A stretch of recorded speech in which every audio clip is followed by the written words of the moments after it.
Hello বন্ধুরা, আজকে শ্রাবণ মাসের তৃতীয় সোমবার।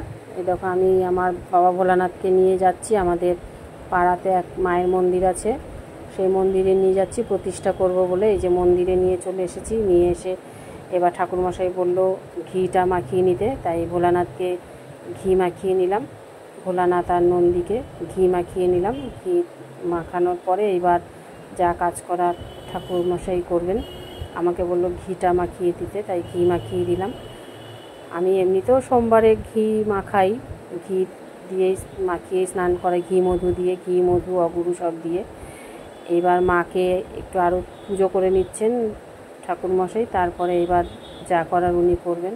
আমি বাবা ভোলানাথকে ঘি মাখিয়ে এবার দুধটা ঢালবো। আমি 5 পোয়া দুধ নিয়েছিলাম আজকে, তাই ঘটিতে ঠাকুরমশাই বললো ঘটি দিয়ে ঢালবে, বোতল দেওয়া আছে যখন বোতল দিয়েই ঢেলে দাও, তাই বোতল দিয়েই ঢেলে দিলাম 5 পোয়া দুধ। এবার এই পাথরটা তো আমার ছোট, ভরে গেছিলো পুরো, সেই বাবা ভোলানাথকে নাবিয়ে আবার অন্য একটা পাত্রে রেখে আবার বাবা ভোলানাথকে দুধটা ঢাললাম।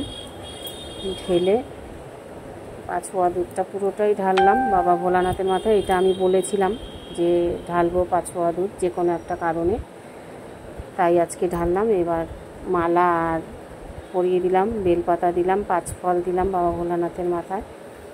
এবার ঠাকুরমশাই বলছে অঞ্জলি দেবে, তো অঞ্জলি দেবো। এবার রেডি হচ্ছি, অঞ্জলি দিলাম। দিয়ে অঞ্জলিটাও দিয়ে নিলাম, কেননা যেহেতু প্রতিষ্ঠা করলাম, মন্দিরে গেলাম, উপোস ছিলাম, তাই একবারে অঞ্জলি দিয়ে নিলাম। এবার বাবা ভোলানাথকে ঠাকুরমশাইয়ের যা কাজ তাই করছেন। অনেক দিন ধরেই আমার ইচ্ছে ছিল আমি ভোলানাথকে প্রতিষ্ঠা করব, সে আর হয়ে উঠছিল না। এবার ঠাকুর যতদিন না চাইবেন ততদিনে তো কিছু হয় না, আজকে চেয়েছেন তাই হয়েছে। এইবার একটু আরতি করে নিচ্ছি। এই যে আমাদের মায়ের মন্দিরে নিয়ে গেছিলাম বাবা ভোলানাথকে প্রতিষ্ঠা। এবার তোমরা দেখে বলো কেমন লাগলো আজকের ভিডিওটা।